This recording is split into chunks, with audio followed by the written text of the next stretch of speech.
Good evening. My name is Naomi Krogman, and I am the Dean of the Faculty of Environment at Simon Fraser University. I welcome you here tonight for the second talk in our 2020 lecture series, Climate Emergency, the Citizen's Guide to Climate Success. The books are available for sale just outside the door, and Mark will personally sign a copy for you. I begin by acknowledging that we are on unceded traditional territories of the Coast Salish peoples, including the Tsleil-Waututh, Squamish, and Musqueam First Nations. You may have noticed that we are live streaming the event, and the recording will also be available on our website for those who cannot attend and want to watch it live. We are really fortunate tonight to have Mark Jaccard and Matt Horn with us. Mark will open the presentation, sharing with us some of his evidence-based arguments from his new book. And Matt will then share the City of Vancouver's strategies for addressing climate change. Mark Jaccard was recently named an SFU Distinguished Professor. He is an author of the International Panel on Climate Change and a member of the Royal Society of Canada. He has won the Donner Prize for Best Policy Book in Canada, the BC Academic of the Year Award, and many other awards. Mark asked me to be brief, so you can easily learn about his record and his awards by Googling him, but less easily knowable about Dr. Jaccard is his dedication to training graduate students for the last 32 years. His former graduate students are scattered across the country and the world, working on climate and other environmental policies, and also working on climate action. His graduate students are known for the meaningful action that they have taken to decarbonize the system. In fact, he's had 88 masters and 6 PhDs finish under his supervision. Mark's book invites you to do the same, take meaningful action. I had a chance to read an advanced copy of Mark's book, and my thinking has shifted on a number of background assumptions that I had about the barriers and pathways to address climate change, especially around peak oil, the role of capitalism, and where the easiest and smartest gains can be made to address climate change. The book will make the concept of carbon budgets a kitchen table term. I am happy now to invite Mark to the podium.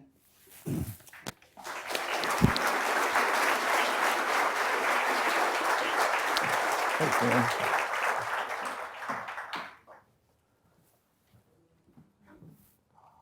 Back up. You need to go back. Oh, no, that's right. Great. Thanks, Laurie. I think I'm mic'd up. Good evening, everyone. I also want to acknowledge that I'm on the unceded territory, that we are gathered on the unceded territory of the Tsleil-Waututh, Musqueam, and Squamish people. The goal of my book is to help climate-concerned citizens detect deliberate delusions and inadvertent myths of others and themselves, to elect climate-sincere politicians who do effective policy, and to eliminate their personal emissions with just 2 actions. The key theme of the book is inward-focused critical thinking. And I have a couple of quotes that help get us into what I mean by this topic. The first is by Upton Sinclair, who was an American writer in the 1920s and 30s, and he said, "It's difficult to get someone to understand something when their salary depends on them not understanding it." And we have some smiling and laughter there. We can all imagine what we're talking about, and maybe even ourselves sometimes. The second quote is from the English philosopher Bertrand Russell, also from about 100 years ago, and he said, "What someone believes on grossly insufficient evidence is an index into their desires." So you might think of these two, these are similar, of course. Maybe the first one is what you might call self-interest bias, and maybe the second one, wishful thinking bias. And I'm going to have some fun with both of those concepts throughout my talk. And my talk lasts about 40 minutes, and I'm just going to remind myself of that. And in fact, one way to explain this is to think about something that I call the debate yourself game. As Naomi mentioned, I've taught graduate students for a long time, and for about 30 years, I've run a graduate seminar, so PhD and master's students on sustainable energy. And some of the classes are even in my home. There's the happy group from a couple of years ago at the dining room, the extended dining room table. And at the very beginning of that course, I asked the students to think about some controversial aspect of sustainable energy. Should we expand nuclear power or should we not? Should we use a lot more produce more biofuels or should we not? Should we capture carbon? Should we do large hydropower? Any kind of topic like that. And I asked them, individually, make an argument to the group on whether we should or should not do nuclear or not do nuclear. And so they do that. And their arguments are very good. Like they've thought about it. These are clever students, and they do a very good job of making their case. And then I say to them, and each one of them individually, I say, good. Now, you might have been taught in the past how to be part of a debating club and debate with other students. I want you to debate with yourself. I want you to give us the best possible arguments for the opposite of what you believe, the opposite of what has generally been your position. And so they do that. And these are very clever students, as I said, but usually they do a very poor job. And so then I make them do it again. And they're still doing a poor job.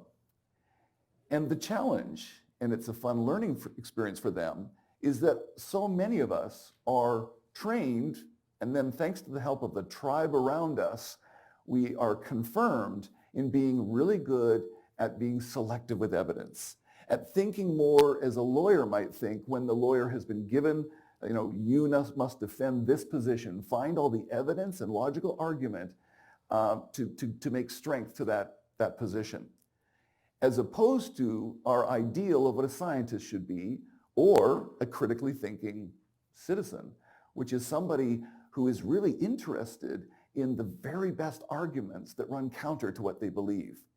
And in fact, that in doing that, so that means, well, and I'll even say that in my own lab, I'm proud to say that that's one of the things we talk about right at the beginning as I get new students, is how can we learn about anything that is counter to what is our working hypothesis and get so excited to learn all about it. What is the leading scholars who are saying this in what kind of leading journals?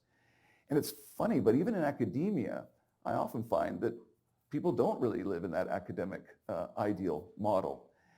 Because if you did, then you'd be in this position where sometimes you would still say, nope, I still think we should not expand nuclear power. Other times you would say, I don't think I can hold a rigid position on that.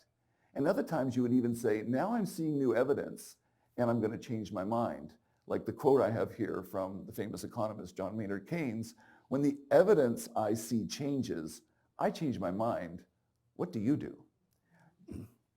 So now I'm going to talk about how this kind of critical thinking approach and trying to go with the debates among the best literature can lead to us looking at the climate problem a bit differently for some of you, perhaps not all, but often from what I hear. So of course we know that the challenge is we have to stop openly burning fossil fuels. It doesn't mean you have to stop using fossil fuels, but you have to stop burning them with the CO2 going into the air. And sometimes the code word for that nowadays, or the popular term, is decarbonization. But a critical review of the evidence reveals three big challenges that are often overlooked or downplayed. The first is there's a myth out there that fossil fuels are expensive. But in fact, fossil fuels are plentiful, high quality, and low cost. And that price falls with ongoing and continuous innovation And if we try to use less of fossil fuels, the price will definitely fall. Think of any competitive market. As the demand declines, then it's only the cheapest producers who survive, and the price falls. So think of that as fossil fuels as cheap. We may not want to think of them that way because in some ways we don't like them. Probably some of the people in this room don't like them. But they're actually very cheap, very fantastic sources of energy, and we need to understand that to be able to succeed. And that's because they still offer the cheapest development path for the billions of people on this planet who want more energy as part of improving their lives. And an example of that, of course, is China, which we're probably all aware of. In about a 25-year period when it had tremendous economic growth, here's what happened to its greenhouse gas emissions from using not just coal to make electricity, but also expanding its transportation system, so using oil. And you see China started out very low, and then eventually in that period that I'm talking about, past the USA, the EU, the European Union, and India to have this very high emissions today. And that, what does that mean though? So, and what else do we hear? We often hear, oh well, renewables are now beating fossil fuels. So have you heard that? You might have heard that. Renewables are winning. Well, let's look at the evidence. So here, this bit of evidence is to show you that renewables are not winning.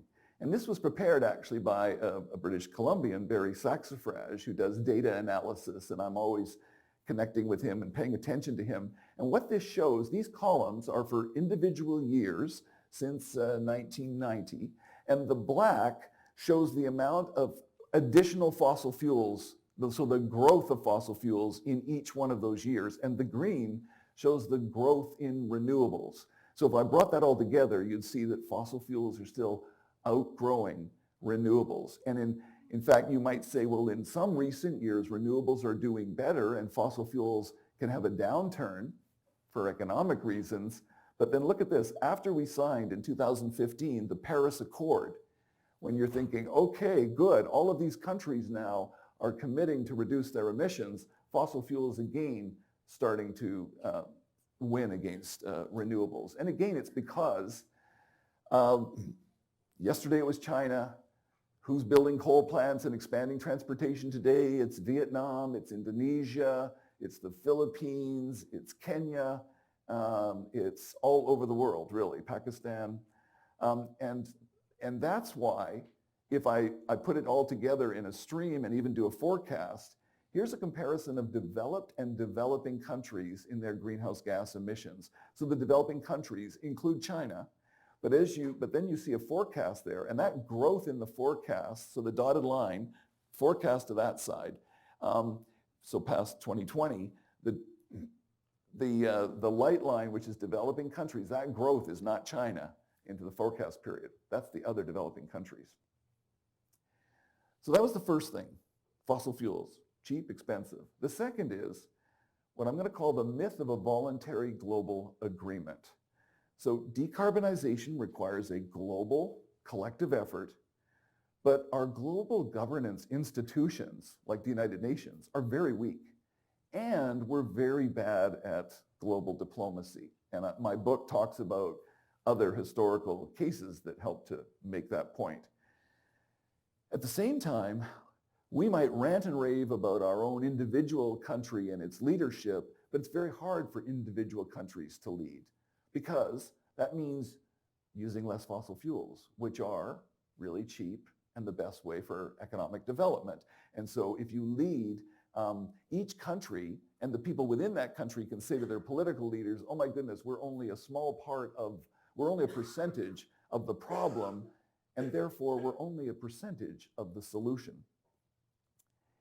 And I'm sure you're familiar with that kind of language. It's in our media a lot, whether the media itself is doing it or it's from oil and gas interests and coal interests and so on.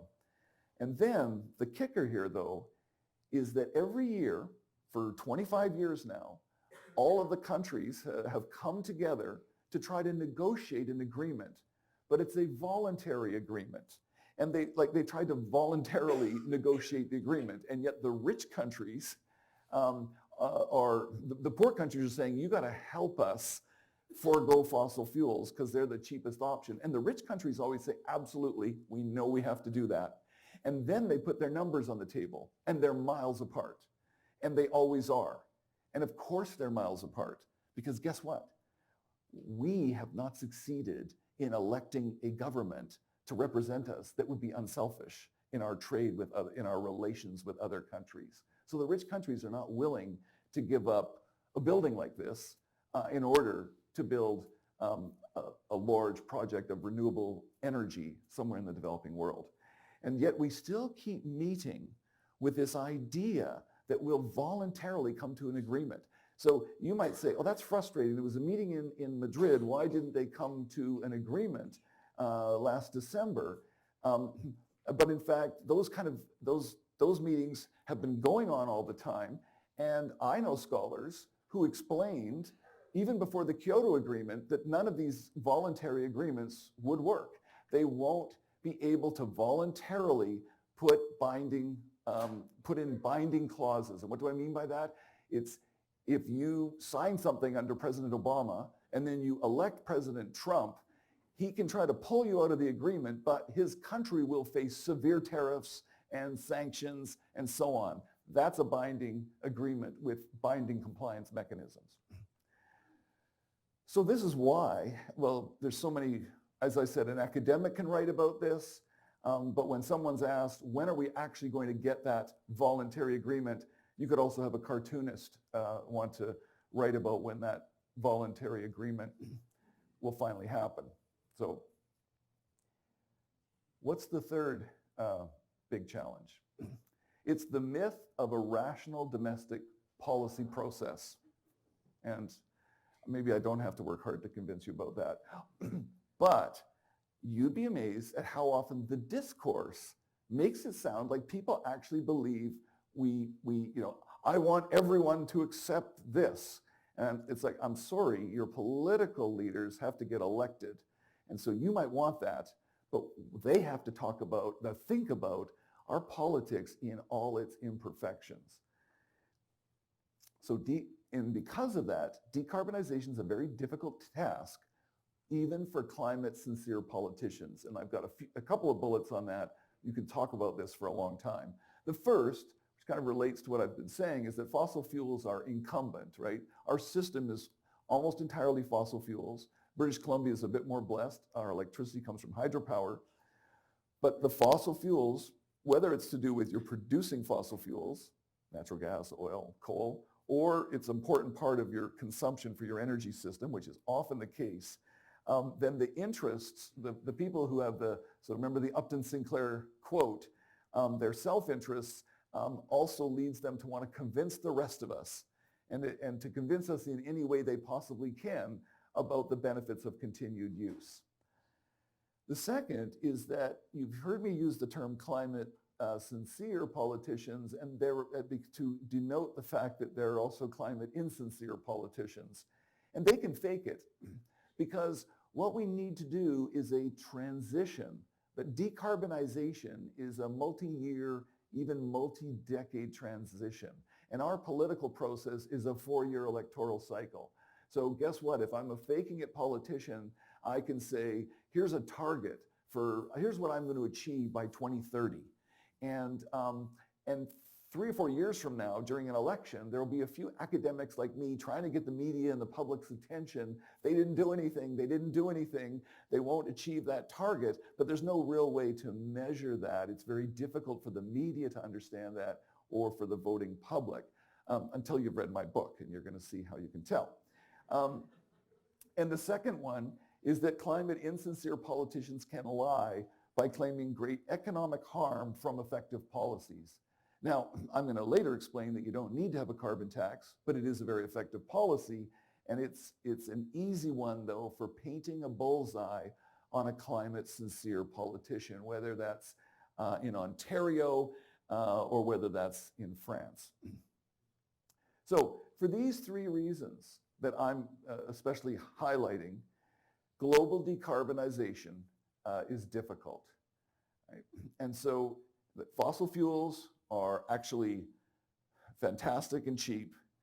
that it's a global problem, and we're very poor at global governance, and so solving global problems, and that our democratic electoral processes are also very challenged with something like this. So does that mean, though, that the path is complicated or that it's simple?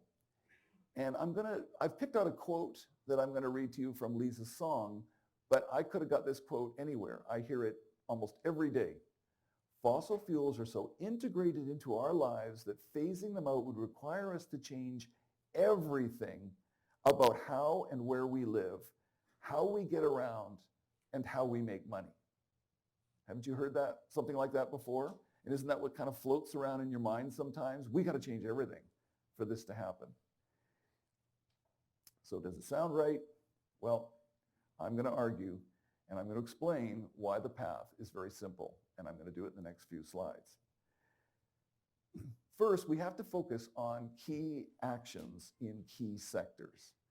And what are these? We have to rapidly phase out the burning of coal and oil and most uses of natural gas, but certainly the coal and oil. So you see coal phase-out strategies in Europe, or the various countries, whether it's Norway or China, that are trying to phase out gasoline vehicles. What are the key sectors? It's electricity and transportation. Now, there are other sectors that are important as well. I know Matt and I are both interested in buildings, and I'm sure he'll talk some about that. But I'm going to show you why electricity and transportation are so important. First, we do have technologies and the costs are modest. So we already know how to stop using gasoline and diesel in our transportation system, even jet fuel.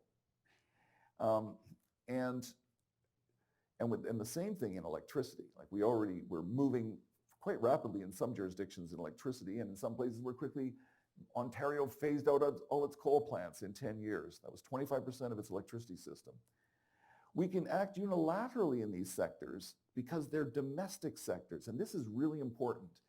What we call trade-exposed sectors are sectors like the major products that we make: steel, cement, aluminum, chemicals, pulp and paper. Those are traded globally. And if you tried to decarbonize those sectors, you might be able to. In some cases, it's not that expensive, pulp and paper. But in many cases, it would raise the cost of production. And other countries that are not doing anything, their industries will slowly wipe out your industries. And politically, that's an untenable thing to do. So you have to make this distinction between the domestic sectors, electricity, transportation, and buildings, and small industry, and so on, and the major export-oriented industries.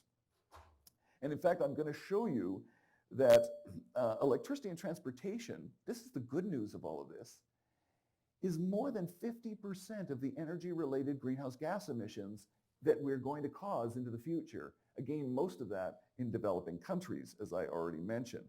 So I'm just going to explain these two pie charts. Just takes me a minute. Each pie is the amount of energy-related greenhouse gas emissions in the year 2050. So this is a forecast to the year 2050 in which we're sort of on the same path we are now. Fits and starts, some governments doing some things, most of them not doing much. So this is a bad scenario. This is heading towards 3 and 4 and maybe more degrees Celsius of climate change.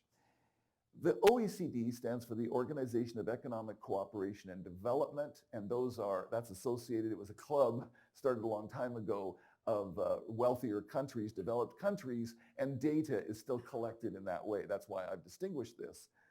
You'll see that the pie for developing countries, so non-OECD, is much bigger in 2050 than the pie for the OECD. And remember, that corresponds to that graph that I showed you where the developing countries' emissions were growing faster. And so they're a bigger part of the emissions in 2050.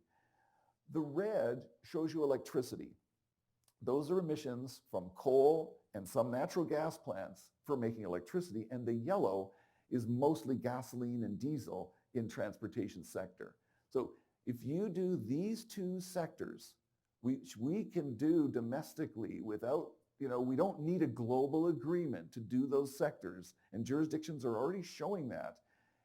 imagine if we can do it in rich countries, find ways to make it happening in developing countries, which I'll talk about, then we've already slowed down this rate of greenhouse gas growth. We're making it easier to do an international agreement, and actually we're starting to realize that we can have success with this problem, with this challenge.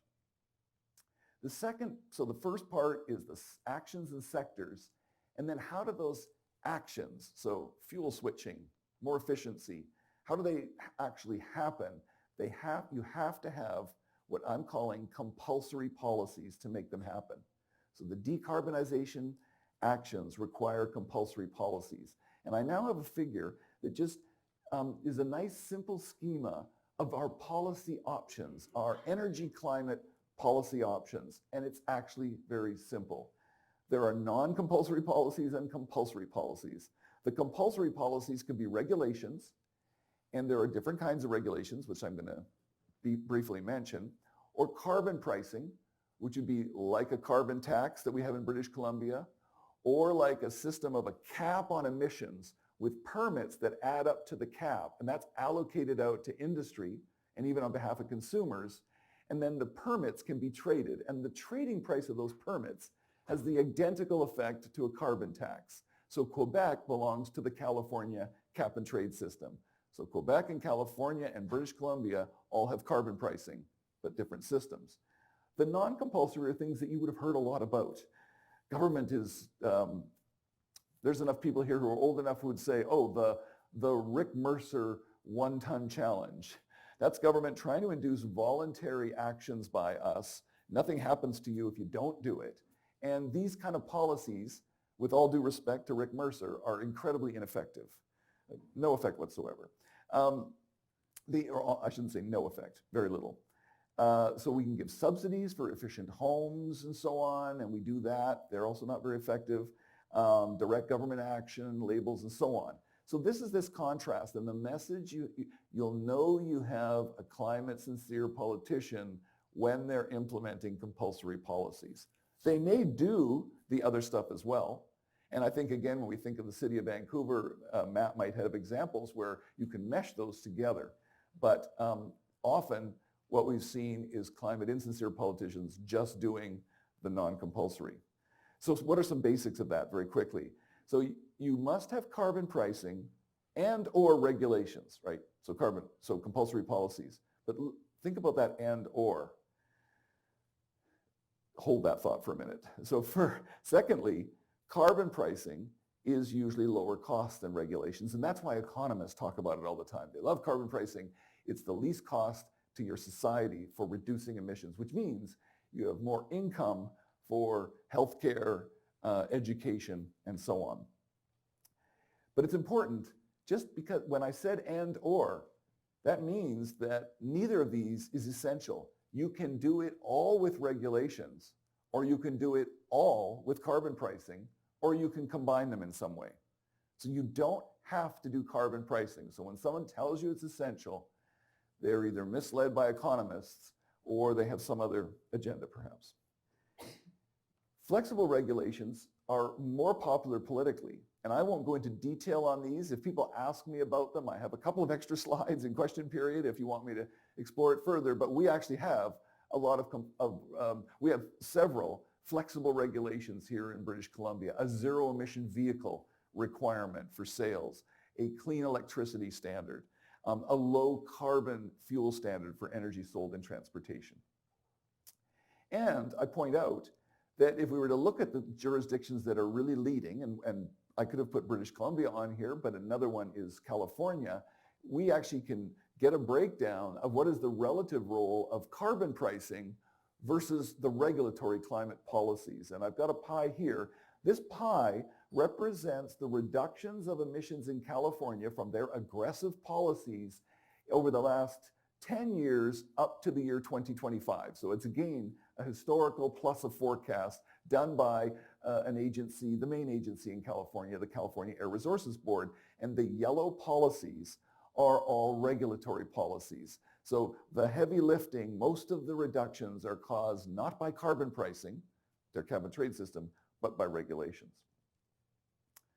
So the path, now I've explained the challenges, I've explained the simple path, and so now I want to talk about, the last third of my talk is what's happening. So for almost 3 decades, experts have known that a coordinated global effort won't happen by voluntary agreement, as I said, that decarbonizing electricity and transportation is achievable and globally critical, and that renewables won't beat fossil fuels without compulsory policies, but a carbon tax is not essential. So if experts know this, what's holding back global decarbonization? The first is deliberate delusions.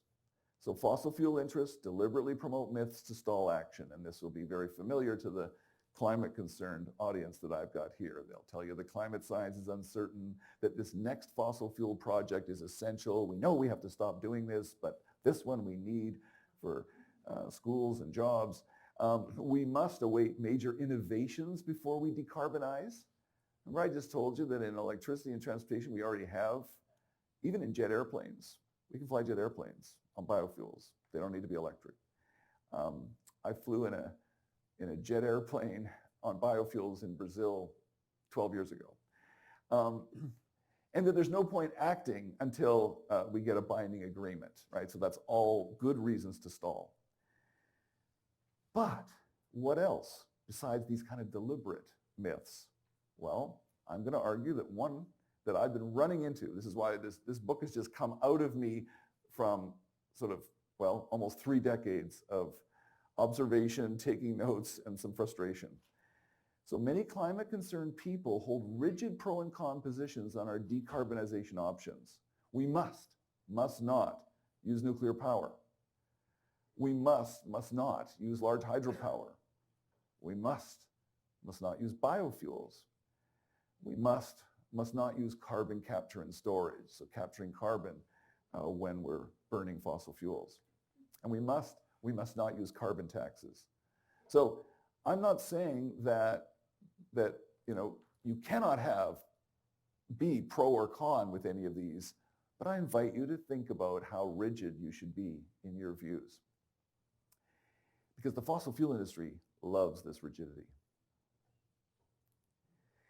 So I say, don't let perfection be the enemy of good.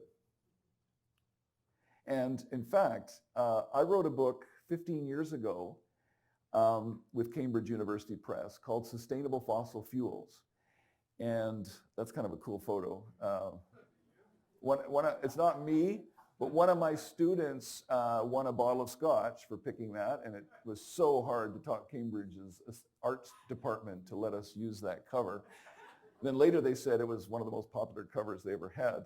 That was from a group that used to cycle around in Vancouver to try to block traffic on Fridays or something. Yeah. But that's not what I'm here to talk about. I digress. Why did I write that book?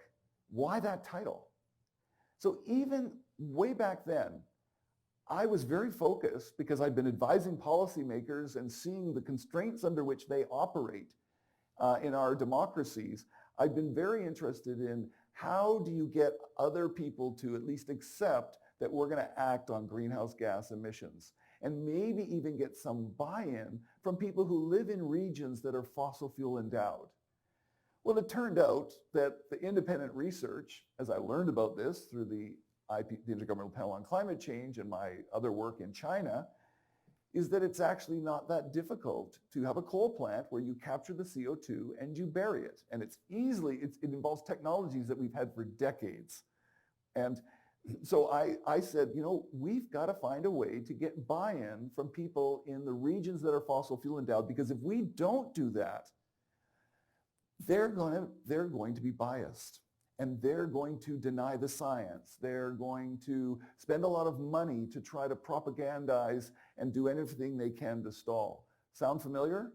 And that's why I wrote that book. And what was interesting, though, was when I have a lot of friends who are environmental activists, and several of them said to me, oh, you're in big trouble with this. Like, environmentalists were so angry about this book. Not all, but I was amazed how many were, how much critique. And so basically what they were saying to me is, I want this vision of the world. We stop using fossil fuels completely. And I said, but that means you're telling someone in a region that's fossil fuel endowed, you know what? The future of the planet involves annihilating your economy. That's what you're telling them. And then you're sort of saying, and I think they'll just accept that and we'll just move on and we'll have lots of success. And I'm saying, nope, and that's the same as the motive for this book and the motive for that book. We better be thinking about human cognition, and we're good at sometimes detecting others and their biases. Let's detect our own as well. So what about wishful thinking biases? Well, I'll go quite quickly on these. Many climate-concerned people harbor these biases, and in fact, that can hinder the implementation of these compulsory policies. They might believe that energy efficiency investments save money. Well, when I'm advising a cabinet minister and the environmentalist or the efficiency advocate says efficiency makes money, the cabinet minister says, oh, good, I don't have to put a carbon tax on after all. Efficiency will win out, and so just get a few people to subsidize to do efficiency, and then all their neighbors will do efficiency, and emissions will plummet. The same thing with renewables and fossil fuels. Renewables are winning, they're out competing. The policymaker says, good, I don't have to do a compulsory policy. Those are really difficult in a democracy. Thanks for that information. And then likewise, people are very focused now on removing fossil fuel subsidies, on divestment campaigns. I am not against those, they're great, but I'm going to be always asking, what was the thing you could have been doing instead of that? Because our time is limited.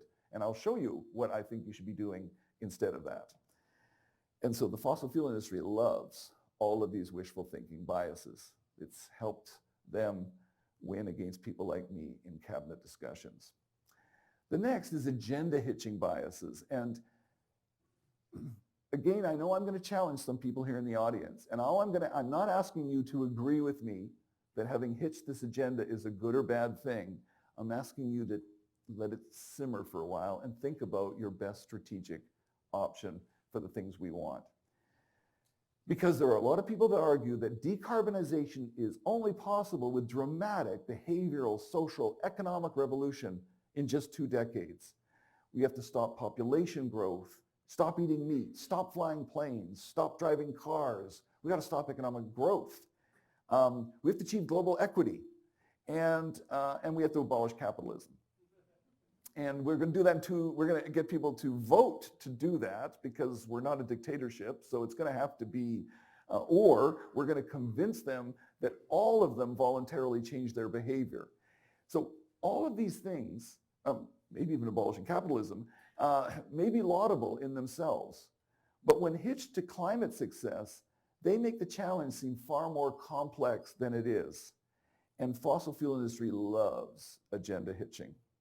So it should give you pause just thinking about that. And in the book, I pick on Naomi Klein as an example of that. And then what else is holding it back?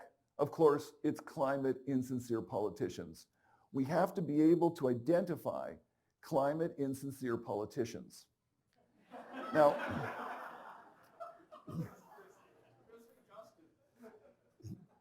hang in there.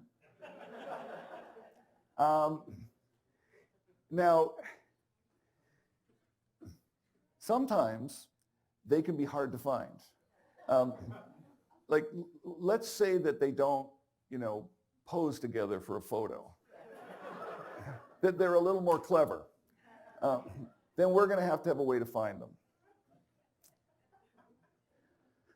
Climate insincere politicians will deliberately confuse actions and policies. So in the last election campaign, Andrew Scheer said, we don't need carbon taxes, we'll do innovation. So my students know that that's when smoke has come out of my hair. We've got to get Canadians to understand what that means. It's the carbon price or the regulation that causes the innovation. And without it, the fossil fuel innovation always beats the renewables innovation. Because fossil fuels have this huge advantage. They're really high quality. They will win. They'll also implement then only the non-compulsory policies. So they talked about we're going to insulate, we're going to give subsidies to voters. you may want those policies, but they have to be with the compulsory policies.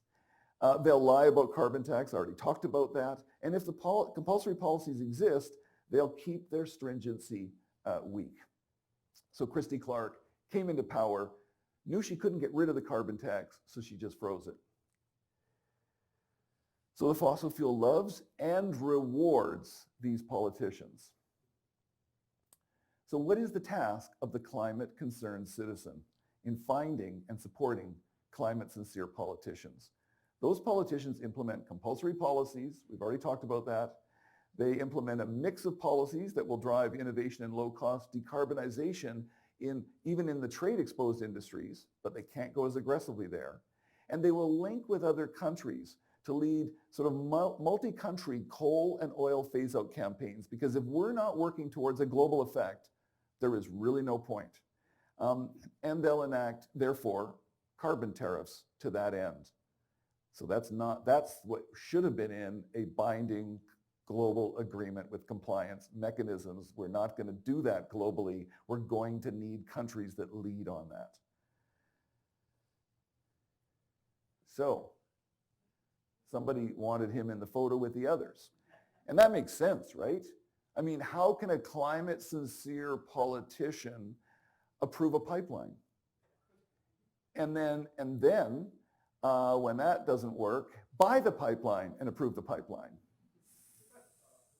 Right. Okay, good. So you're all set now. You've got a strong opinion. I like to hear that. So how are we going to measure this? That's it? We've got all the information we need?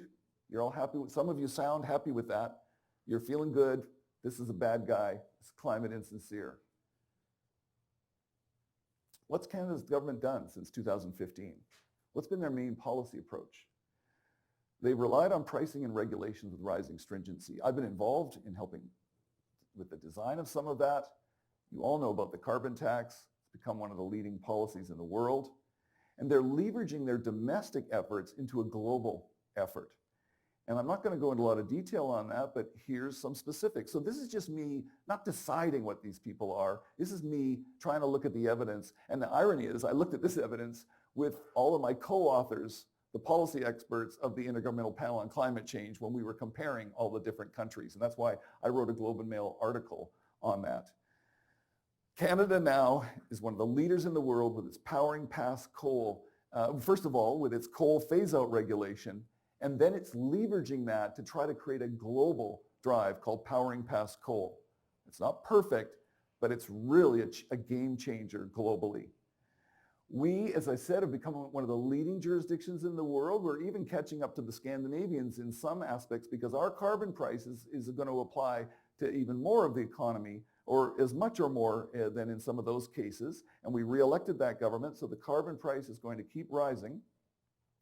They're developing methane regulations in oil and gas that thus far look to be very ambitious. A clean fuel standard, it has flaws in it. I'm about to go out publicly critiquing it again, but it's a very innovative policy, and it's that kind of flexible regulation that follows California, follows British Columbia. They're making some mistakes in how they design it. And they have a carbon pricing system for industry as well, but it's recognizing that this is trade-exposed industry, so it applies, but it doesn't have as much effect on the production, the cost of production. So is the Canadian federal government climate sincere or insincere? And I'm not going to answer that. You'll have to decide for yourself. So in summary, the simple path to climate success. To succeed, we climate-concerned citizens must simplify. We have to work to identify and then elect and support climate-sincere politicians. Push these politicians to implement flex regs and our carbon pricing, especially in electricity and transportation, that give us options to act personally. If electricity is clean, as it is in British Columbia, well, I'll show you. You push these politicians to ally with other countries for global coal and gasoline phase-out and carbon tariffs. And that way, if your electricity is clean, you can take personal actions to become zero emission with electric cars and heat pumps, and maybe even using the heat pump to heat your hot water. And if you did a calculation, you realize that's almost all of your emissions. But how do climate-concerned citizens get climate-sincere politicians? And so I end with a strategy. And some of my students come from an engineering background, and at one point they said, when I was saying to them, it's a conditional thing. Sometimes you should act this way with one kind of politician, sometimes you should act another way. And they said, oh, in engineering we build flow charts. So I built a flow chart, and then they critiqued it. So this is the start of the flow chart. Does the politician seem sincere? It's hard to know. No. Now wait, because that arrow's going to hang there. Let's say we're lucky and we get a yes. Okay, so do they have greenhouse gas targets? Because remember, a lot of politicians can have greenhouse gas targets, so that's not enough. So if they don't, we go over there. But if they do, we still have another box. Are the greenhouse gas targets linked to policies? No. Yes. And are the policies pricing and regulations? Are they the compulsory policies that an independent expert like me can go public and say, yep, they're reducing emissions, just as our federal government is implementing policies that reduce emissions like these? Yes. Are the pricing and regs increasing in stringency? You saw that rising carbon tax federally. The clean fuel standard is to decrease the methane regs. Then campaign for and fund that politician. So this is now what if we're in the no side, right? Citizen activism. What does that mean? That's going to be up to every one of us. If it works, if it's not working, you got to go back to the top. If it is working, perhaps, and if it's not, you have to stay in this loop. So what does that loop look like? So if your political leaders are climate insincere, what do you do? Because now you can personally, in some jurisdictions here in BC, decarbonize by choice of car and home heating. But given what we know, do we have an obligation to do more? That even our climate-sincere politicians and insincere, that we need that activism to make policies that go global? And if so, Bill McKibben's quote, "Planet Earth is miles outside its comfort zone. How many of us will go beyond ours?" So I've got a photo here. This is me testifying in Washington, D.C. Before a Congress committee. And I'm testifying against the Keystone XL pipeline. And I remember that well because at the time on national TV, the Premier of Alberta called me a traitor to my country. When the Globe and Mail reporter asked me about that, I think I said, well, she's a traitor to the planet, but something like that. I have a bit of a schoolyard kind of sense of, but I point that out because, I'm lucky. I'm able to say my job involves getting out there and actually being listened to as an expert. So I'm privileged and I need to be very vocal. But with that and with some stature, maybe that makes the responsibility even bigger. And during the Stephen Harper era, and we had Christy Clark in British Columbia, it was a former student talked me into this, but Kevin Washbrook and I and 11 other people said we need actions out there, people who are willing, and in this case, not only willing to be activists. I believe in demonstrations. I don't believe in getting arrested. At least I have never been arrested in my 20s, 30s, and 40s, but I got arrested in my 50s. And so we blocked a coal train, and we tried to make our contribution to this undermining the idea that Stephen Harper could get away with, because he had targets, with portraying himself as climate sincere. And our impact and role was minuscule, I'm sure, or even less than that. But we felt we had to do that. And other people took similar actions. Not nearly enough in my view, but it's notable that when millennials voted against Stephen Harper, there was a strong percentage said that he was climate insincere, that was a factor in their voting. So this is me with the handcuffs on getting loaded into the paddy wagon. I smiled. Well, that's because the RCMP officer said to me right at that moment, we have to get rid of coal.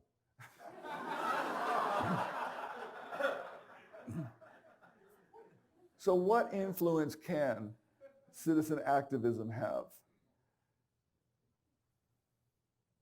Probably not much, eh? I've got a quote of Margaret Mead. Never doubt that a small group of thoughtful, committed citizens can change the world. Indeed, it's the only thing that ever has. And finally, I'll end with a quote by Albert Einstein. Those who have the privilege to know have the duty to act. Now you know. Thank you very much.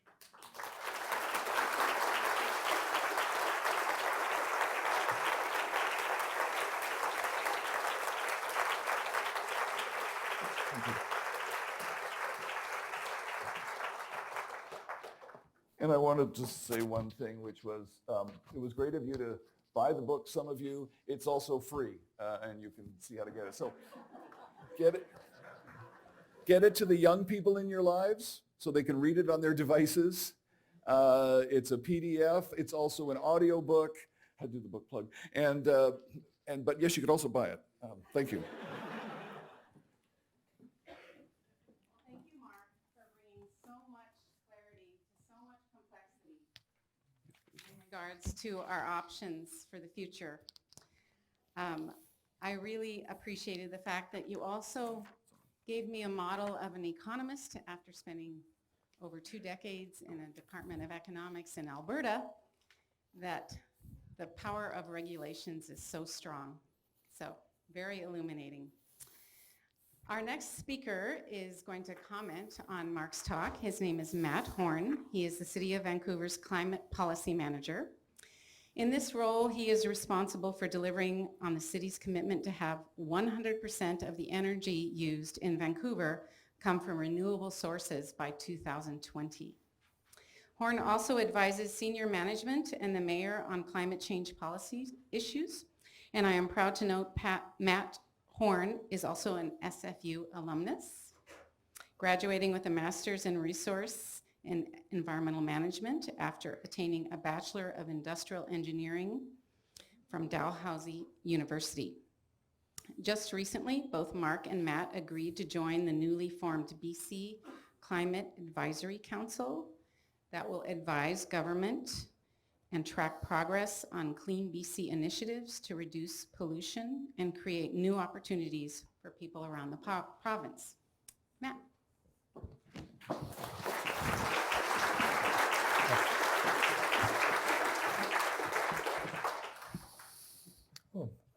Hi everybody.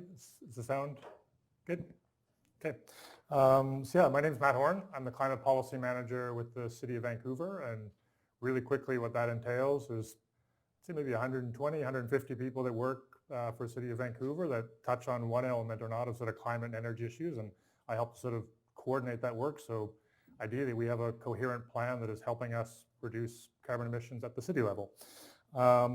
So yeah, I studied with Mark 20 years ago. So interesting, he mentioned sort of that exercise of critical thinking and sort of thinking through the alternate argument that you might sort of most sort of resonate with initially. And I remember writing that paper for Mark 20 years ago, and it was something along the lines of sort of like justifying sort of why it made sense to clear cut this pristine rainforest. And I won't go into the details of the argument, but I think it is sort of a skill set that serves all of us well to have that critical thinking, both in terms of like questioning some of our own thinking, but also sort of putting ourselves in the shoes of people making arguments we may or may not agree with.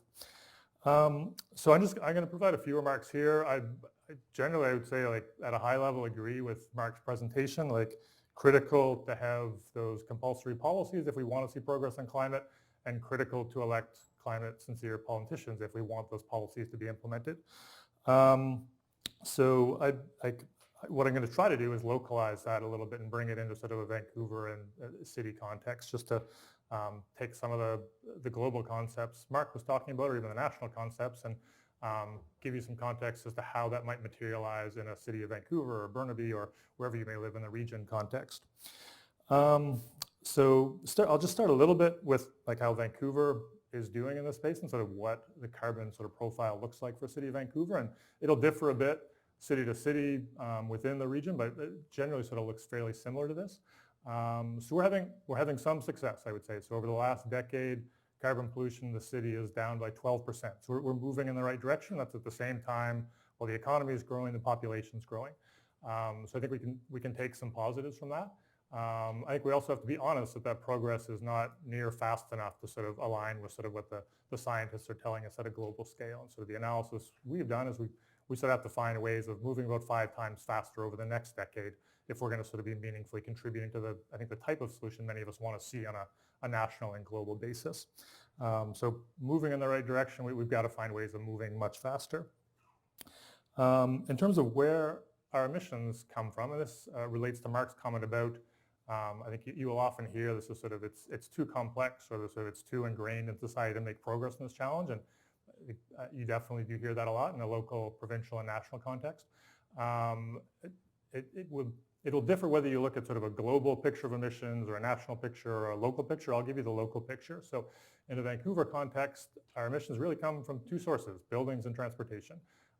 Buildings, almost all of which is from space and hot water heating, is about 60% of our emissions.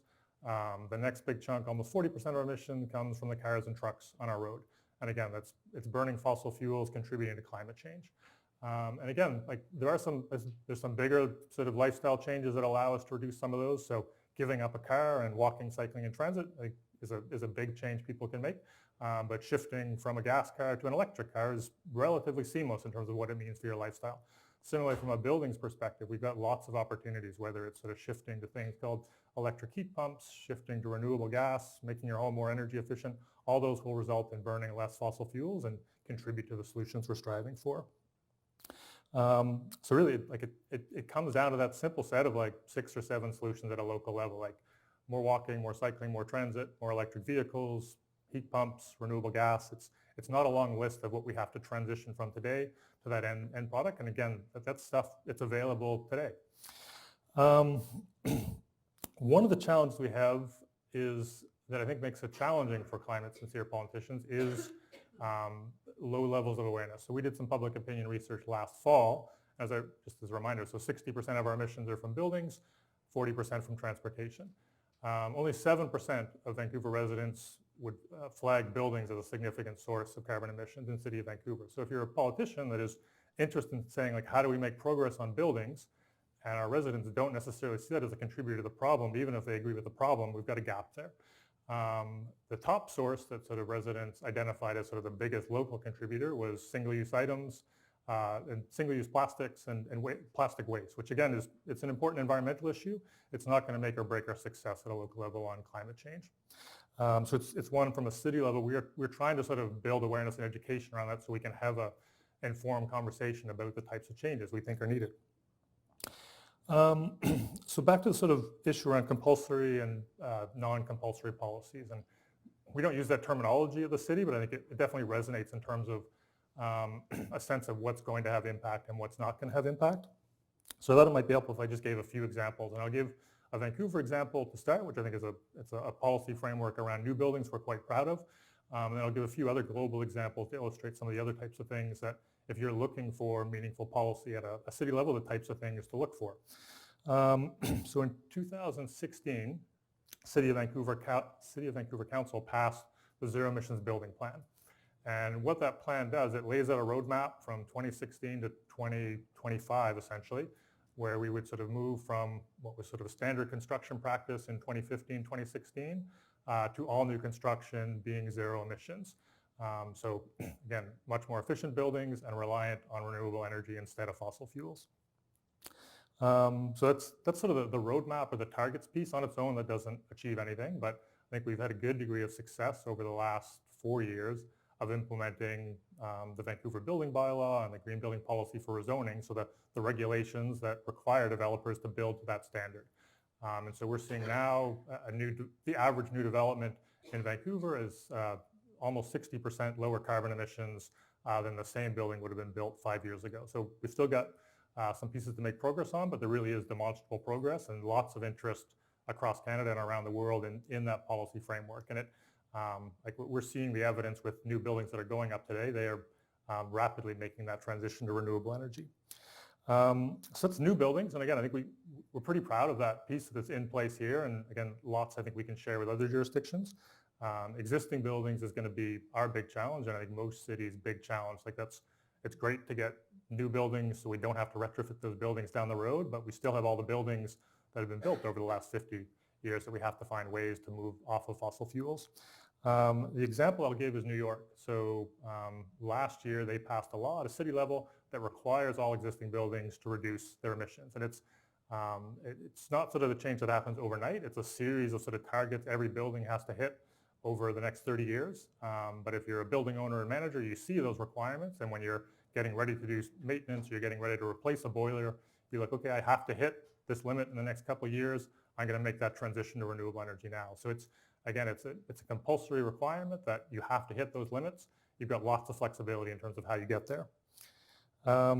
Shifting to transportation, London is a really interesting example. So they have what's called a congestion charge or a congestion zone. So if you want to drive your vehicle through downtown London, you're allowed to do that, but you're going to pay a fee for the privilege to do so.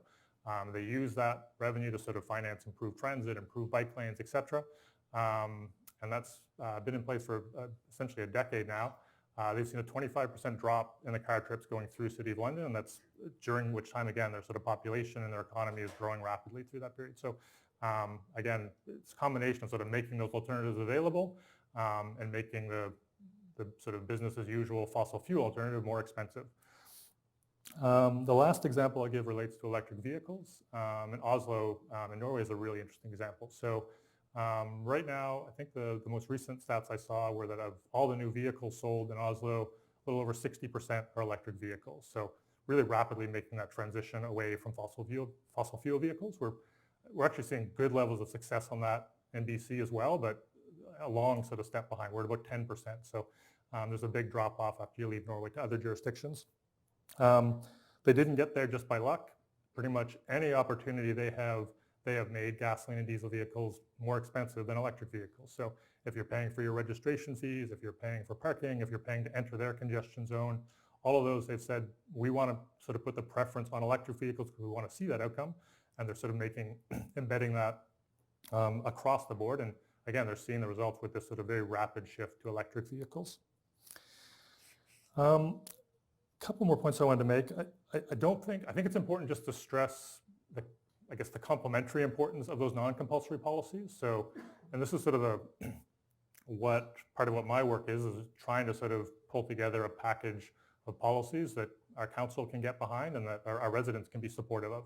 And I think if we go out and say, here are the regulations and here are the pricing pieces, et cetera, et cetera, et cetera, people tend to be like, it's a challenging sort of menu of policies to accept.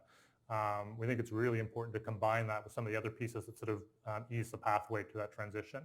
So if I go back to that zero emissions building plan as an example, the regulations that when you build a new building, you have to hit this carbon performance. That's the piece that really does move the dial. We've invested a lot of work from a city perspective in terms of staff training and developer training and architect training so that we have sort of a good degree of local capacity that builds up and knows how to do that. We've tried to adjust our bylaws so that when you're building those buildings, we've made it easier to do so and remove some barriers that were there for other reasons. So again, we don't want a situation where we're saying, here, this is the outcome we want to see, and then someone goes and tries to follow that path and we make it difficult step after step after step. Another good example would be in a transportation space and with the work London has done around congestion pricing, something that sort of there is a conversation around in a Vancouver context as well. If you just have that congestion charge, I think it's a challenging piece to accept for many people. If you combine that with your single occupancy vehicle trip is going to be a little bit more expensive, but we have better transit service, we have safer bike lanes, improved sidewalks, all those pieces in combination, I think can give you a package of policy approaches that can be supported.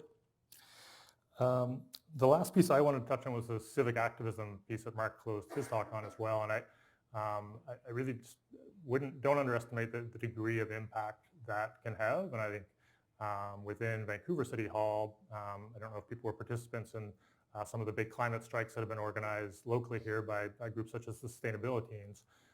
So September last year, there were 100,000 people on Vancouver streets demanding a variety of things, but at a high level, I think sort of calling for stronger climate action. And like we don't get 100,000 people on the streets for anything. So when that happens and when it starts at City Hall, it really gets noticed. And I think our councillors notice it and our staff notice it. And so I think whether we can sort of fulfill that call for action, I think still remains to be seen. But I think it very clearly is heard. And I think it provides sort of inspiration and mobilization and internally to the bureaucracy. And our councillors definitely notice it as well. The last thing I'll mention, sort of related to that, is just a plug for some public engagement we are doing at the moment. So last year, our council declared a climate emergency. As part of that work, they've asked us to sort of accelerate the work we're doing to reduce emissions. So we're working towards sort of an implementation plan we'll bring back to council this October in that work. Just last Monday, the public engagement process for that kicked off. We'll be running a series of events focused on some of the actions we are interested in exploring in a Vancouver context. And we also have a dialogue kit that's designed if you have a group you want to run that kit with, we'd be more than welcome to make that available to you. All the information for that is available at vancouver.ca/climate emergency. So with that, thank you very much.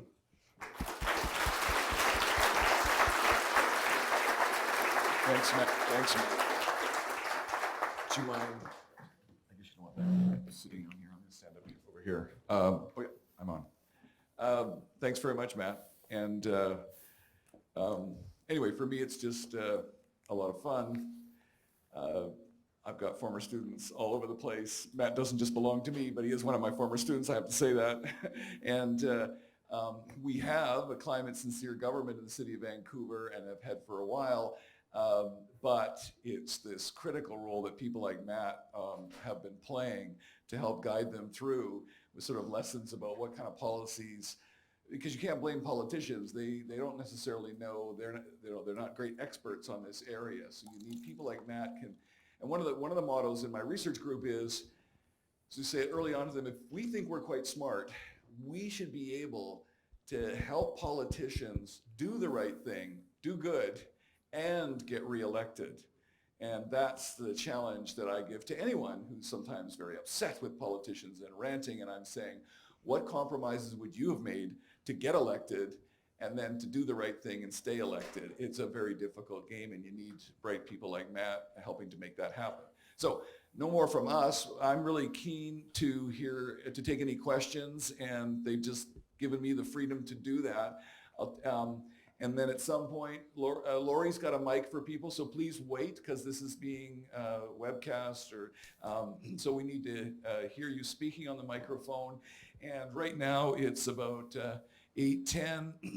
I'm someone who would go all night, so even if we run out of time and Lori tells me it's time to shut it down, or Naomi does, people can still gather around at the front with me. I'm happy to answer any questions of people that were missed. So what I'm going to do now is ask you to raise your hand for a question, and I'm going to say your number 1, 2, 3, 4, 5, and I might hit a certain area, and then when we get, and so you have to remember which number you are, and then when we get them done, then I'll start another 1, 2, 3, 4, 5, and I'll try to get a good mix of people as well. I gave a talk for Joyce Murray this summer, and then some young people were really angry with me afterwards that I hadn't asked any young people any questions. This was out on the west side. Everybody looked like they had gray hair to me. So anyway, so I will try to get a good mix. So can I have your hands, and I'll pick the first people that want to ask questions. So I'm going to go down in this corner here. 1, 2, 3, 4, and you in the blue, you're 5. And then I'll go up there next, okay? So you can raise your hands next. Oh, I got to think about it first. Give me, what are number 2? I have a question. Yeah. I just want to get... No, it's too late. You've lost your chance. Yeah. All right. Please go ahead. Thanks. You mentioned that stopping subsidies to oil and gas might not have as large an effect as we think. Could you talk a bit more about that? Yeah. Well, so of course we want to try to eliminate those subsidies, but the International Energy Agency, some of the really good modelers that I know, well, some of the, at least 5 of them there right now are former students of mine, have shown that if you remove the subsidies, so most of the subsidies, 90% of them globally, are for consumers in oil-rich countries, right? So it's on the consumption. But if you remove those subsidies, and then you look at what would be the demand for fossil fuels afterwards, it doesn't change very much at all. What about the production subsidies? That's what we're focused on in Canada. So first of all, you have to define what is a subsidy. And so is it, so there's also this jargon out here, is it a lack of collecting taxes, like royalty taxes? Well, actually, Alberta oil sands are right at the margin. They should be going out of business anyway if we're doing well. So an economist would say you don't collect any taxes from them. That's not a subsidy. Other people who have said they're big subsidies are counting the damages from the emissions. So I'm already saying you go after that with carbon pricing and not, you could call free dumping in the atmosphere a subsidy, but mostly when we're talking subsidies, that's not what people are calculating. And finally, it would be accelerated depreciation, the accountants out there. It's like you make an investment and the government lets you write off against your income the capital costs more quickly. And that can be an effect, but it affects all of our mining. So it's actually, it doesn't, even the mining of materials that you use in wind turbines get an advantage from that. And then finally, it would be subsidies for R&D. And there was quite a bit of that for the oil sands early, but that still would have very little effect on their cost of production. And so focusing on that, in my view, is a huge mistake. Much better that we are doing everything we can to stop people from selling gasoline cars right now. That would be like 100 times more important than getting rid of fossil fuel subsidies. So if people are devoting their time to getting rid of those subsidies, I'm thinking, oh my goodness, what could they be doing with that time instead? Sorry, who's number 3? Or no, number 1's ready. Sorry. Thanks. I'm involved in energy efficient housing, and one of the biggest problems is affordability and the front-loaded costs of the efficiency measures we build into new housing and retrofitting houses.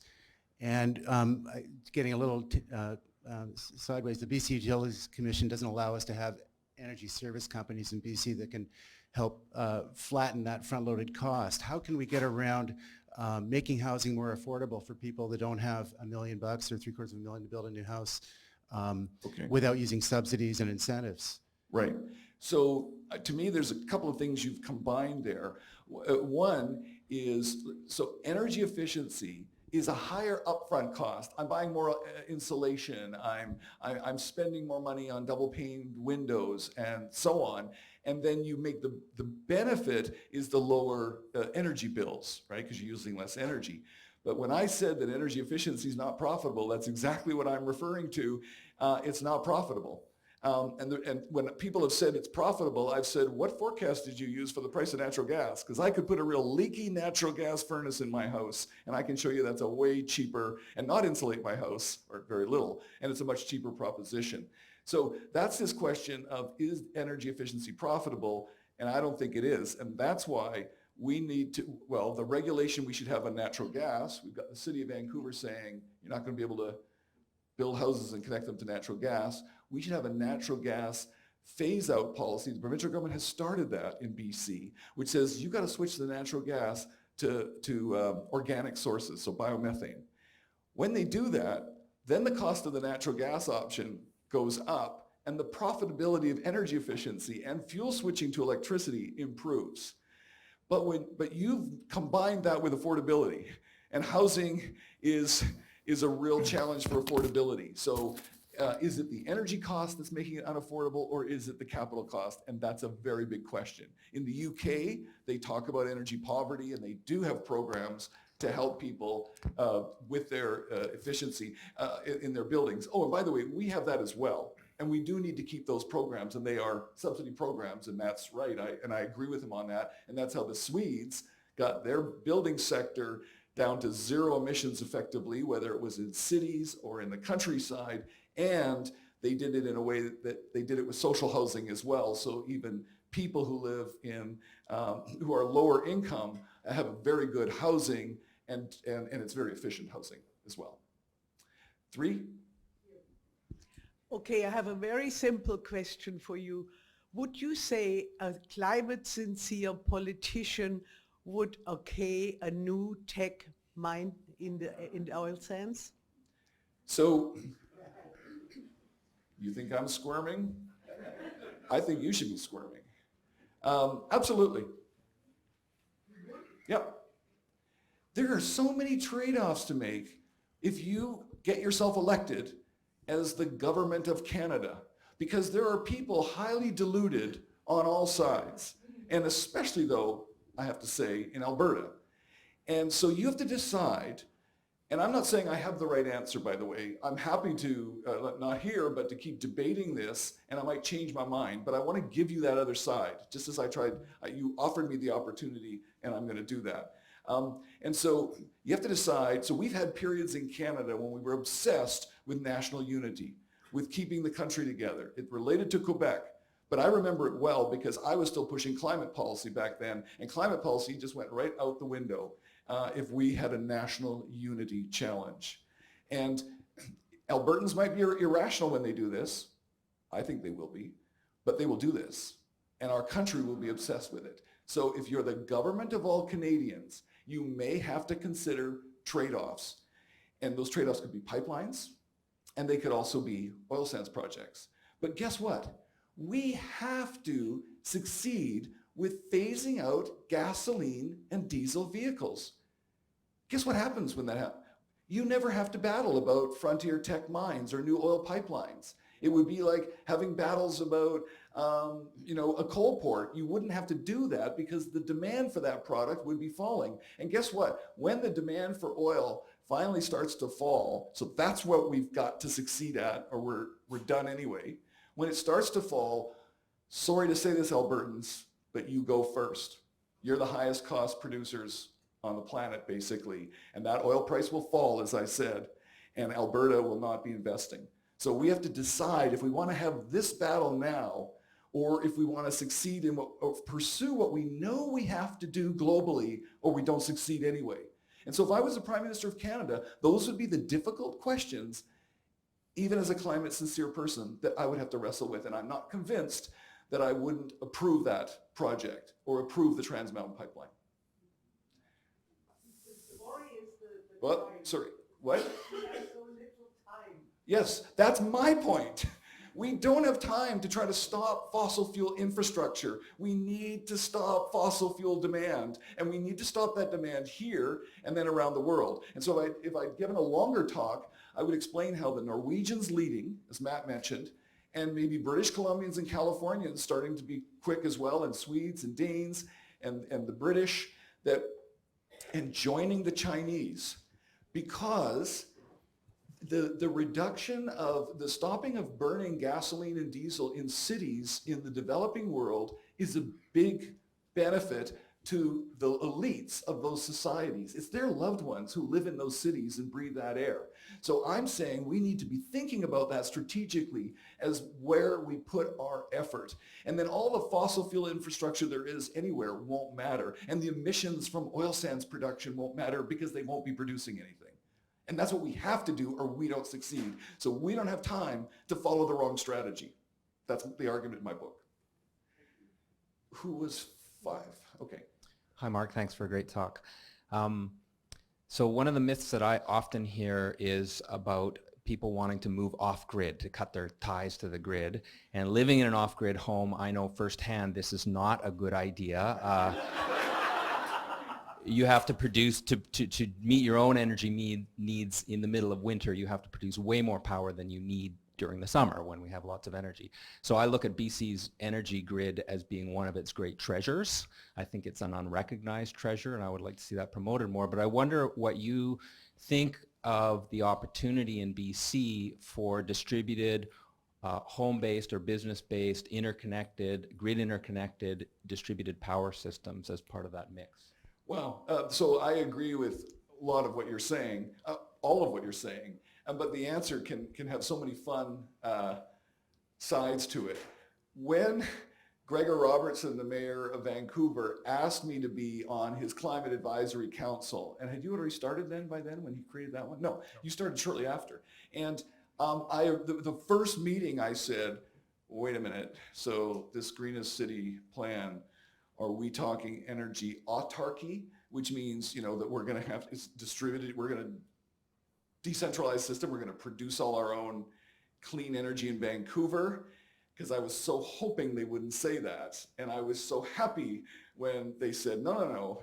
If we've got clean hydropower in British Columbia and we're going to start building more wind turbines in the northeast and maybe solar in the interior, absolutely, we've got the transmission lines, we'll bring that power in. So but what you just hinted at is, again, one of the myths that I didn't even spend a lot of time on in the book. Naomi Klein shares that myth. And so when I went after her in a chapter, I pointed that out, that where we're succeeding in Scandinavia, for example, it's people, you're not trying to say, let's do it off the grid. Of course, in the developing world, there can be lots of good reasons not to develop a gigantic grid. And so you'll have mini grids in local areas. But yeah, there was something else that you said that I was, no. So anyway, the cost of I know what it was. So should you be putting a solar panel on your roof in Vancouver now? And this is fascinating because if you were to talk to the head of PowerX, who takes our surplus and sells it into California, because they put solar panels on all the roofs in California, on so many of the roofs in California, the electricity demand that the grid has to handle in California, sun's out on a sunny afternoon, and so everybody's generating their own electricity to run their air conditioners and so on. Sounds great.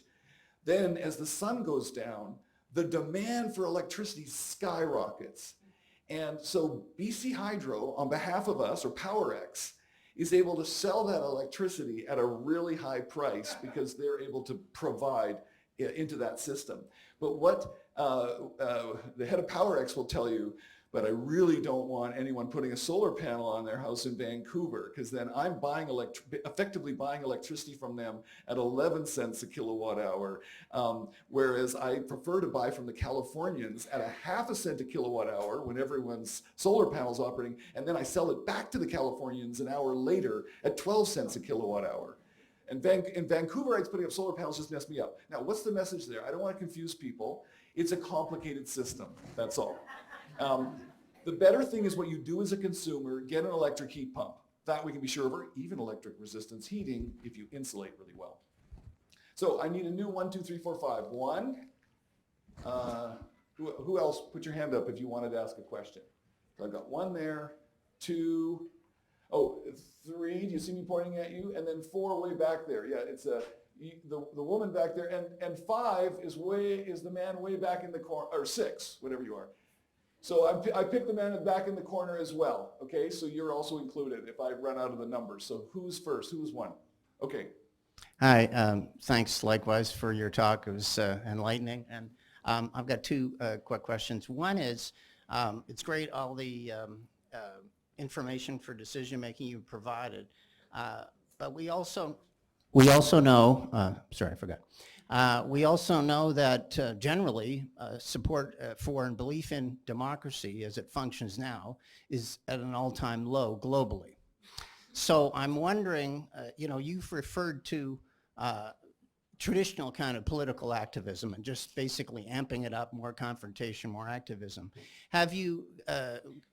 Do you have any suggestions as to some innovative institutional reform, possibly including information technology, like creative use of media? So that's one question. No, okay, and we'll go with that one. Okay. All right, good. So it's 1 question per person. I'm sorry about that. I just want to be fair. So you said that democracy or something like that is at an all-time low?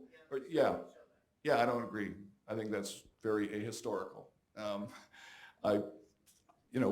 We're in a maybe bad phase right now, but you can't tell me the 1930s or the 1870s or the 1820s or the 1740s were worse than this. So I think we have to be careful not to make it like human beings on the social, so we might say humans make progress in terms of science, I follow a lot of philosophers that say human beings don't necessarily, are struggling, and in some cases make progress in terms of human relations and collective decision making, and in other cases we regress. So I do agree with you, it's a bad period.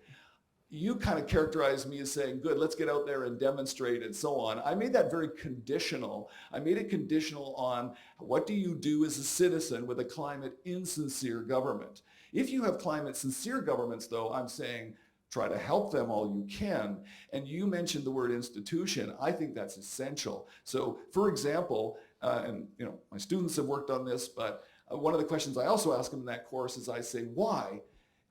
When there was a global financial crisis, so that takes everybody's attention away, from 2008 to let's say 2011, 2012, and virtually every country in the world just sort of stopped its climate policies. I mean, Scandinavians still labored on, well, and that's an important reason. So they did, and so did California. And why was that? Because Californians are not immune to all the failings of democracy. They had created institutions that were like long-term thinking regulatory institutions. I'll say especially the California Air Resources Board, but there's the California Energy Commission that does the efficiency regulations. The California, I said Energy Commission, the California Utilities Commission does the renewable flexible reg that forces renewables into the system. And the California Air Resources Board, when Arnold Schwarzenegger, got with a Democratic legislature, and he was a Republican, to pass laws, the enactment of the regulations and even the carbon pricing, the cap and trade, to make that happen came arm's length from the legislative body. So every time I'm in the room with key people of the Canadian government, I'm always in there. I immediately whip out my 2-page description of what we should be doing with institutions as well. So it's hard for the average citizen to work on that, but I can tell you I'm working on that all the time. And even this new, Matt and I just got named to something, but also in the last few weeks, the federal government has created a Climate Choices Institute, and I'm on that body. And right now it's an analysis and advisory body. I want it to have some regulatory teeth, but that could be a big challenge. Thank you. Yeah. The second, number 2? That's me over here. I was on the number 5 on the last round, but I got skipped. So sorry for whoever is missing out now. All right, we were going to check anyway, up. Okay. You've actually already answered my question. It was about tech. And I feel our government is being bullied into making a decision about approving another oil sand development, but you have suggested alternatives. So thank you. Yeah. And so, I mean, they are being bullied as well. I think you're right as well. They're being bullied by the Alberta government with threats of national unity and so on and so forth. So I'm agreeing with that. But I'm still saying in that context of our failed or our less than perfect democratic systems, let's think strategically. And maybe some of those people are thinking strategically as well. And so let's just not always assume that they must be stupid. Maybe there's other information there. Doesn't mean you absolve them, but it's important to consider it. Who was 3 then? Okay. As someone who's not being particularly politically active, in terms of supporting a climate sincere politician, what's the most effective approach in your experience? Like, what's the best use of my time, say? So first of all, well, for example, we had a federal election recently, and so a lot of people would ask me, what should I do? Because in British Columbia, at least, we were really, that's why I put up Trudeau and, how can he approve a pipeline? How can he be climate sincere? Because I wanted to trouble you with that. I mean, I'm someone who just, did a lot of op-eds and blogs and tweets, and other people that I knew did as well, colleagues and friends of mine, Thomas Homer Dixon, all of us trying to get a message out there to people saying, please be strategic in this election. Please really think about how unfortunately, we don't have a proportional representation system. I wish we did, like the Scandinavian countries. We don't. So then I'm sorry, we have to understand that the electoral process is not just about voting for who you want. It's trying to make sure you don't elect who you don't want. So it's this double negative in our first past the post system. And we have all sorts of evidence for that. Stephen Harper formed a government with 38% of the vote.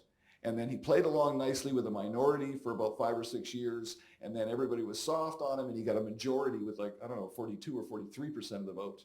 Even though Canadians conveniently split their vote among other policies that, in my view, all of them, including the Liberals, are climate sincere on a world basis.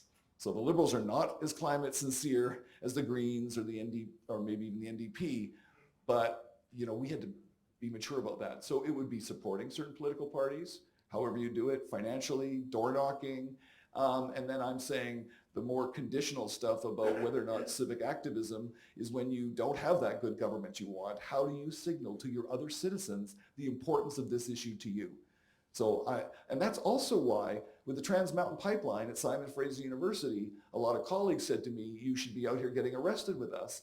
And I said, no, my getting arrested was to try to signal to fellow Canadians that we had a climate insincere government. This government is actually doing a lot of the stuff I want. I don't think they should do this pipeline, but I'm willing to cut them some slack on that.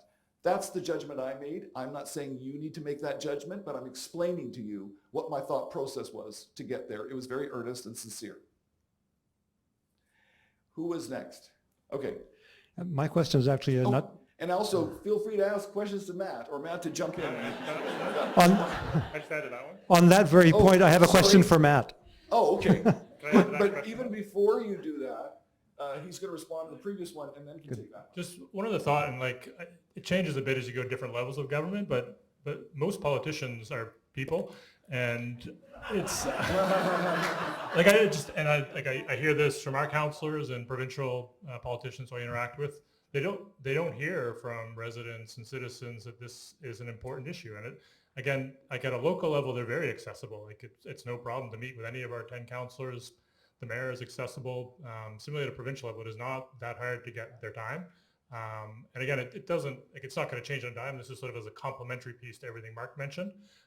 But when they hear that from their constituents, it does register. I think you hear sort of academics like Mark and sort of organizations in this space, and it can often be discounted a bit as sort of that's sort of the elite professional advice that's sort of floating around when they hear it from constituents as an important issue, even if you don't have all the answers as to what the solutions are. I think it does register in a different way. So my question is a nuts and bolts question for Matt. I wanted to install a heat pump in my house, and it appears that the noise level of all the heat pumps that are available is higher than the city bylaws allow. Can you talk to that?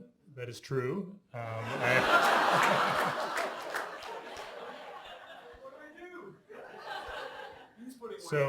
So I've just put one in. You can do it. I won't get into all the details. I'm happy to chat afterwards. Behind the house or in front of the house, there's lots of sort of exclusions that make that possible. But it's something we're trying to change. There's rules that have been around for potentially lots of good reasons that make some of these things we want to see happen difficult or impossible. So that's a good example of one where it's on the one hand, between ourselves and the province, we're offering a $9,000 incentive to switch to a heat pump. And then you sort of turn around and we've got, I think, a somewhat arcane permitting system that makes that a very difficult switch. So I can get into the details afterwards if you want. It's doable, but it's far from perfect at the moment. Who was next after that, Lori? Hi there. My question's also for Matt. Is this loud enough? Okay. Wanted to pick up on your congestion charge comment. I lived in London when that was implemented and remember it well, and I've heard that conversation come up here and in other cities. I'm wondering how Vancouver is bringing its public transportation partners along with this conversation to ensure that while folks are disincentivized, if that's a word, from driving, that we are incentivized and able to get access and timely transport within the city. I say that as a cyclist, so thanks very much for the bike lanes, but I'm not seeing as much public transport being developed, and I'm just curious about that. Thanks. Yeah, I totally agree with the premise. Again, if we don't have sort of good solutions that are viable for people, a congestion charge feels like a very punitive charge if you're in a position where you don't feel like you have choices. I think from a transit perspective specifically, so the provision of transit in a Vancouver context is a TransLink responsibility, and that's sort of a collective set of decisions from TransLink and the Mayor's Council and the province and the federal government in terms of how much money goes into transit, which is sort of a big determinant in how much service is going to be. So in terms of engaging on those fronts, TransLink is running sort of a large sort of transportation 2050 consultation right now. So there's a number of opportunities to let them know what you're interested in seeing, and then sort of politicians around the region hearing that as well. I think at a local level, like within each municipality, and Vancouver would be no exception, is the priority we give to transit. And this is, we just saw some really interesting results. So City of Vancouver put sort of a transit priority lane along 41st Avenue to create a new rapid bus line. And with the same number of buses and the same number of bus drivers, because of that improved service or improved priority access, you're actually getting 10 to 15% more service because they're stuck in congestion less. So that's an action that cities can take in terms of how we are allocating our road space and which different modes of transportation we're giving priority to. And I'd say in a Metro Vancouver context, the use of transit priority is still relatively novel, and lots of opportunities to look at sort of our most congested routes and provide greater priority for transit. Next. Hi. I've lost track of the number, but I think I'm the last one. Number 6, maybe. So I came here with the expectation, because Mark, you are a bit of a leader in climate policy. I didn't come here expecting to hear about justification for trade-offs around the largest oil sands mine ever conceived of in Alberta, or trade-offs around building the Trans Mountain Expansion Pipeline. And I might want to also just remind you that in 2015, the reason we don't have a we still have a first-to-pass-post government system is because we had a government elected that promised that they were going to make that change, and they didn't. So when it comes to climate sincerity, I do have a question. I come from settler culture of Tanaka Nation. I actually come from the Elk Valley, the second largest metallurgical coal producing area in the world after the Bowen Basin in Australia, which has actually got new entrants into the market currently and has several of the mine operations above where I grew up undergoing expansions that are all being put forward through the environmental assessment processes. So this government is championing itself as being an enemy of coal, and then it's the Assembly of First Nations chief yesterday on Power and Politics stated that the biggest obstruction to the approval of the Teck Frontier oil sands mine is actually the Alberta government, because they have all but been absent in the consultation processes, and they're more than willing to just point the finger at the First Nations or the federal government for being the obstructionists. And so you are clear. My question is, you're clear about where you sit on the climate policy. You sit on the end of the consumers. You want to see us getting out of gasoline-powered cars. Do you really think that government policy that actually curtails, the subsidies, the heavy subsidies, like the $275 million to LNG Canada, et cetera, that have actually continued to keep this industry is not as important as people making decisions to move to electric cars? And if so, then why would we not be having a federal government giving us $20,000 federal electric vehicle incentives instead of $5,000? right. So the reason relates to my very first slide, which is that the Earth's crust is chock-a-block full of fossil fuels. And if we stop producing, I think we should stop producing fossil fuel products, but if we do, they will just come from somewhere else. Now, I know you've heard that argument, and it's like, oh no, here's Alberta again, like we might as well do it or someone else will. As a global energy economist, I just see that. The Vietnamese will get their coal from anywhere. The Earth's crust is full of coal. We need them to not be building coal plants. They will get their oil from anywhere. We need them to not be allowing gasoline vehicles, and we need that to happen all over the world. And when that happens, we won't be producing more coal or more oil or more natural gas. Actually, we may be producing natural gas for a while, because all of the scenarios to even stay within 1.5 have some substitution in some parts of the world of coal to natural gas. Not complete, but natural gas in conjunction with solar and wind and so on. So that's why. Next question. Okay, so we need another one, or where are we at in time? One more round of questions. So anyone have one? Oh no, you already did one. 2, 3, 4. Go ahead, put your hand up. So was someone here? No, someone new? Okay, so did I just say 4? 5.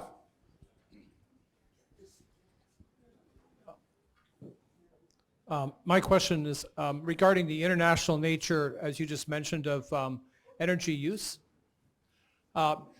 Is it possible that if China's getting LNG from Canada, that it might use less coal? And would that result in a net benefit? So I answered this question differently in 2013, 2014. I had some researchers working on this, and I had people who were modeling the energy system in China. Well, these were at the University of California at Berkeley. And at the time, China had a rule that you actually couldn't use natural gas to generate electricity. And that's because whatever natural gas, which they have some conventional from the West, they get some LNG, and they wanted it going to particular industrial uses, and it was even starting to go to buildings. It was interesting in the latest Intergovernmental Panel on Climate Change meetings that I was in, what has started to unfold is just what the International Energy Agency had said would happen. The Chinese along the coast are trying to use natural gas to close down coal plants, and more inland to use the natural gas as a way of what we call firming up wind and solar. I still think, the natural gas path is, people say it's the bridge to a low carbon future. I don't believe that at all.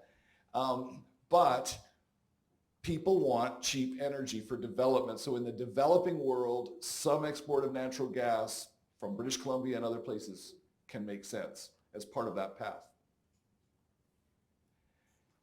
Who was 2? Okay. Hey, thanks for the talk. I've been hearing from various sources that if we were to try to replace all fossil fuel sources for electricity on the grid, that alternative energy such as wind and solar, they have this storage problem being able to deliver, say, at nighttime when there's no sun. How big is that challenge, especially considering the recent IPCC report saying we have around 10, 12 years to make a 50% reduction in global emissions?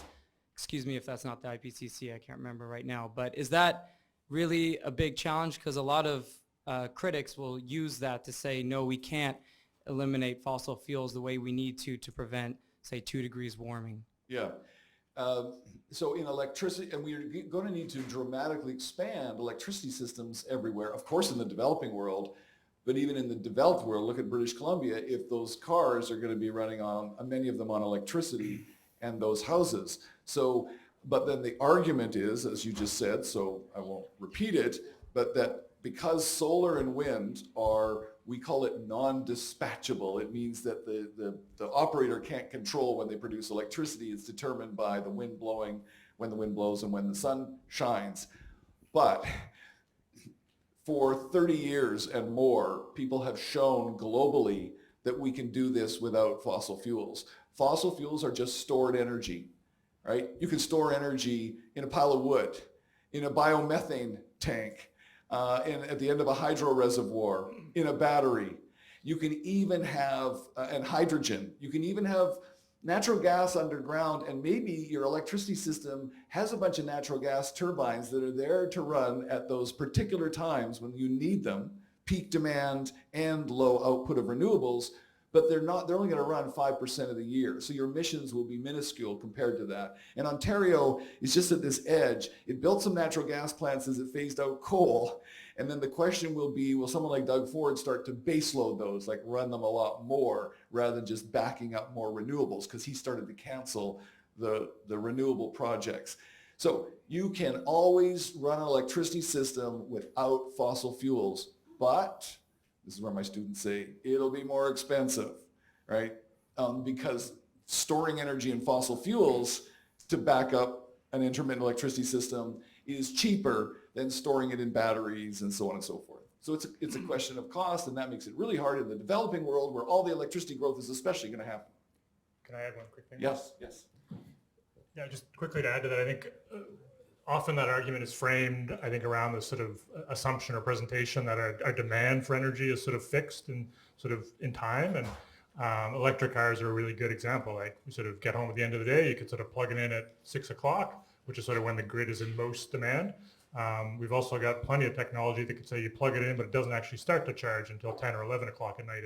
And increasingly, whether it's sort of electric cars or water heaters or other opportunities, we have ability to sort of move and shape that demand in ways that better matches when we're getting electricity. Yeah. So where are we at, Lori? Okay, yes? Yeah, hello. The global population in the last couple of decades has been expanding at an accelerating rate. Actually, it's expanding at a decelerating rate. Is it? Sorry to tell you that, yes. But it's still expanding nevertheless. It's expanding, Yeah. but it's as Matt would say, the second derivative is negative. It's expanding at a slower rate. Well, fair enough, but it's still in an upward trend, right? Yeah. So as people have babies and those peoples, especially in the developing world, seek to improve their standard of living, do you think it's even possible to reduce net global anthropogenic carbon emissions versus population growth? Yes, we can get it down to zero. So because that population is growing at a declining rate, not an accelerating rate, the demographers are kind of already sort of mapping out, at what population will we finally asymptote? Will we stop growing? Is it 9 billion? Is it 10 billion? And so a lot of us do analysis. Well, all the analysis that I know by global modelers is always factoring in population growth. So if you go and look at sort of the summary articles of the Intergovernmental Panel on Climate Change, you would see that. And even my 15-year-old book, Sustainable Fossil Fuels, has the global population maxing out at around 9 billion, I think, in around 2070, something like that. So those are the kind of trends, and it all depends. What depends on how fast or how slow? How quickly women are educated, get access to education, I should say. Yep. Hi. So some people have to leave. We're going to end right after this, but Matt and I will be available up here. Well, I'll be available. I think Matt is too, up at the front. Go ahead. Yeah, I thought fracked LNG exported to China was just as bad as coal or worse. Is that not the case? So this is a big controversy among researchers, and the studies I've seen that talked about fracked gas as because of methane leaks, and methane is a more potent greenhouse gas than CO2, that therefore that would be worse. You can do fracked gas without almost any methane or CO2 going into the atmosphere, and we're moving that way with some regulations. And also, there's a big dispute among experts right now, but some of the experts who showed the conclusion that you're talking about apparently didn't even capture all of the kinds of methane leaks that come from coal mines and all the other aspects of bringing out coal. So you have to do the whole system. If you're looking at natural gas use from fracking all the way to consumption and whatever leaks happen along the way and so on, you have to do the same with coal so that you're comparing apples and apples. And so all I say is keep that one in limbo. My researchers, after we do our game on challenge, debate yourself game, we put a lot of stuff in limbo. We say this could be or could be not. Good question though. Was there one last one? Yes. Okay, that's the last one. Yep. Yeah, thank you for the talk. I work for a carbon utilization company, and I'd love to hear both of your thoughts on carbon budgets for procuring materials. We work a lot in concrete, and how that plays into new development projects. Right. So, I mean, carbon budgets within an organization is what you're saying. I sort of feel our carbon budget should be zero. So, but if an organization is starting to account for its carbon, that's a wonderful thing.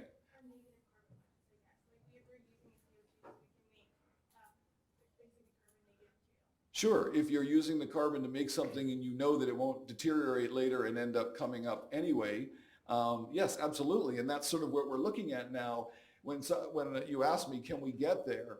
it's probably involving us also now sucking carbon dioxide out of the atmosphere. And some of the leading technology is right here in Squamish, carbon engineering. But I'll see if Matt wants to add anything. Yeah, I can add a bit more. So I think a lot of the focus on building policy historically, and there still needs to be lots of progress on this, is focusing on what are called the operational emissions. So when you burn natural gas for space and hot water heating, we have to get that fossil fuel consumption down, and that's what Vancouver's zero emission building plan is focused on. I think there's an increasing move in many cities around the world to sort of start wrestling with embodied carbon. It's a sort of technical term, and it's the carbon pollution that's associated with the building materials. So the steel, the concrete, all those can be energy and material intensive to produce and assemble into a building. So Vancouver, again, this is another interesting innovation coming out of Vancouver. We think we will have one of the world's first requirements for low embodied carbon in new construction. So it won't be prescriptive saying you have to use this material or that material. It'll require developers to say, here's all the carbon associated with our building materials, and here's how we're lowering it by a specified percentage. So that's something we're working on now and want to bring back to council later this year.